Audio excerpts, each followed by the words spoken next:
Final day of the dig, 4 weeks over. It's been an amazing season of archaeology. You know, what we've learned has grown so much. Our theories about what we thought we had here have changed radically. So I'm going to talk you through what we know at the end of a 4-week amazing journey. And I've got two people to help me show you the archaeology. Aleyna on this side and Bess on this side. So this is the part of the site where we've got fantastic timber buildings showing up. So we can see we've got a plethora of post holes forming clear rectangular alignments, a succession of fairly major timber halls built on this footprint here, north-south orientation, squeezed in the corner or tucked in the corner between two Anglo-Saxon streets. Wonderful preservation of floors, hearths, internal features. We can say now quite confidently that we're right in the core of the monastery here, potentially one of the main residential buildings, communal buildings where the monastic brethren perhaps met, ate on a daily basis. This is right smack bang in the middle of our monastery. So we've got here at floor level, and we've got this really interesting feature. We actually don't know what it is.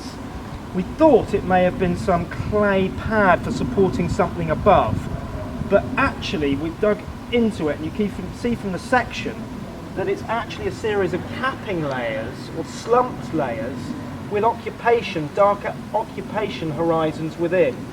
So it may be that we've got the remnants of a clay fort to this building preserved in this pit.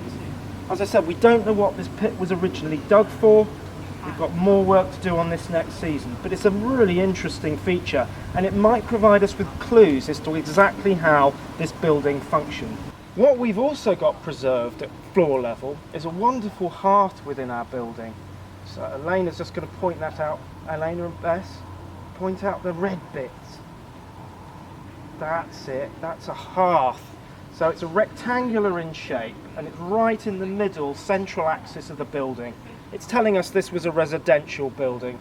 Hearth really important for providing both heat and light, and in Anglo-Saxon times the hearth was really the symbolic epicenter of buildings like this.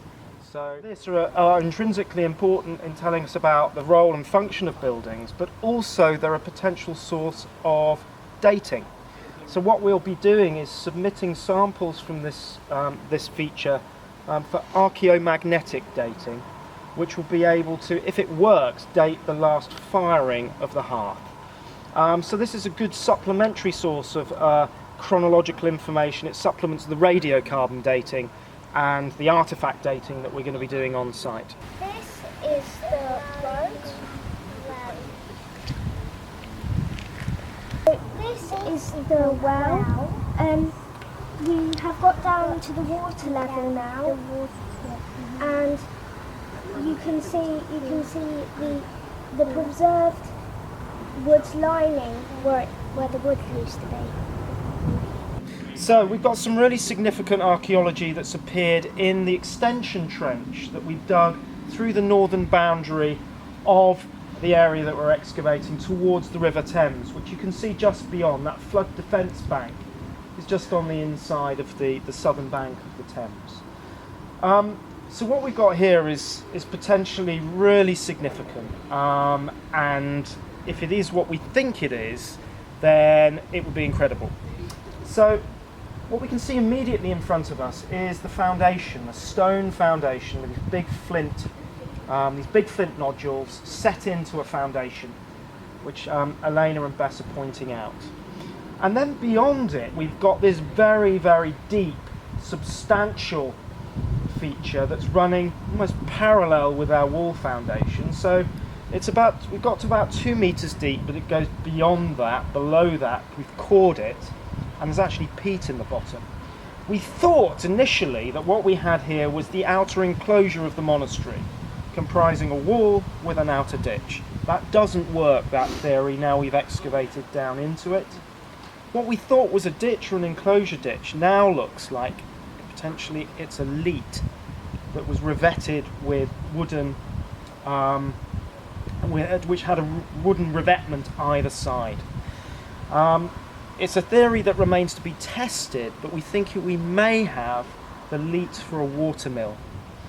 If that's the case, that would make this site even more amazing than it already was.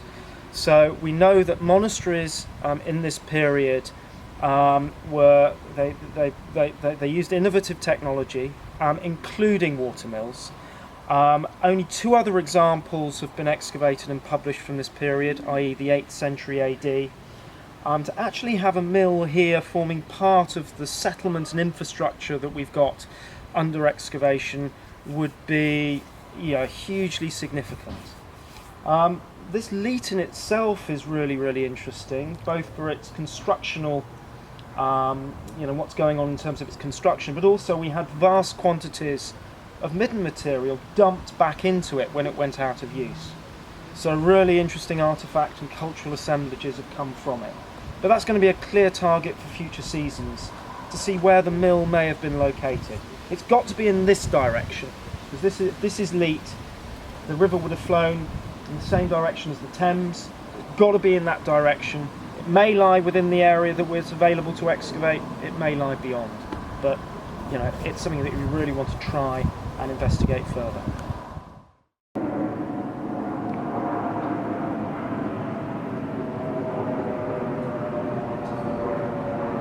So the reason we've excavated into this adjacent area up close to the Thames is we're looking for the Anglo-Saxon riverfront. What we can say is that we haven't found it yet. We've got rich occupation material extending right to the edge of our trench. So we're still within the limits of the Anglo-Saxon settlement. So we've got more work to do in future seasons to establish where that riverfront must be. I mean, it can't be far from us. It may be literally a few metres away. But that's another target for a future year. We've got this Anglo-Saxon midden across this space that we've been finding loads of pottery, animal bone dumped over this area. Here we've got some animal bone that we found here. As you see, we just found it now. It's all dumped all over the place, as I told you.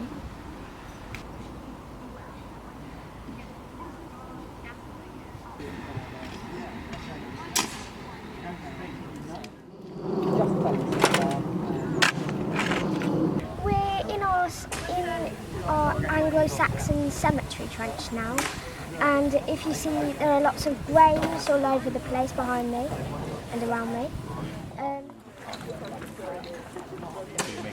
So we're in an area of one of the cemeteries. There may have been more that was attached to the monastery. This has proved to be a very interesting and complex area of burial archaeology. On the basis of last year's results, where we came down onto the very eastern edge of this cemetery, we expected to find an organised cemetery. That appeared to be what was showing up. But what we weren't necessarily expecting is just the density of burial that we've got here over several generations. So we've only been able to excavate a portion of the burial archaeology within our 20 by 20 metre area. So we've gone down more or less come down onto a row or two overlapping rows here at what is the western end of the trench.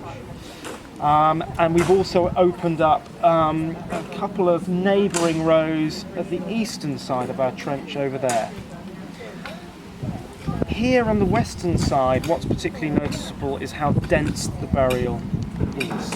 So interments are very, very tightly packed.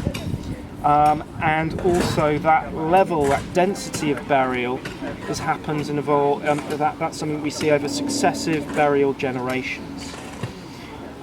We have a mixed community here. Demographically, it's mixed in the sense that we have both sexes, biological sexes represent male and female, but we also have different ages, going right down to neonate through to young child, adolescent.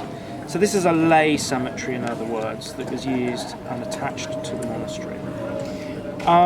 We have some interesting variations in burial rite. We have, from body posture, we have clear examples of shroud burial, but also a smaller, more limited number of coffin burials as well.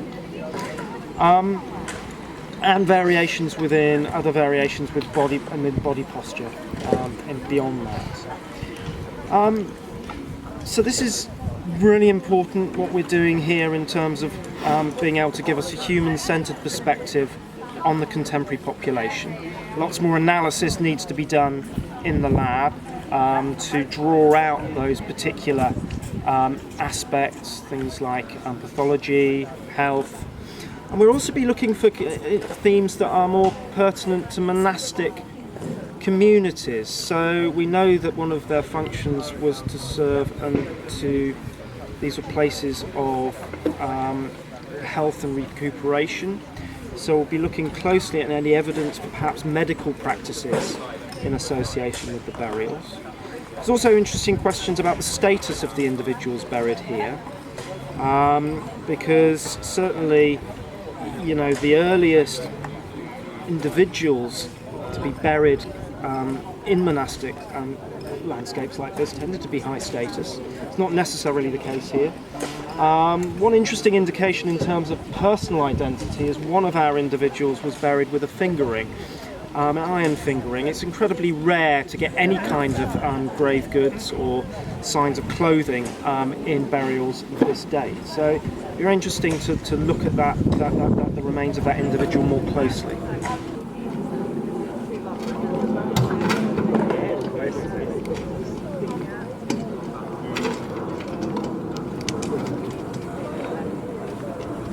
Starting to close up the excavation now this season, but next year we'll be back for more exciting discoveries. Bye until next year. Yeah.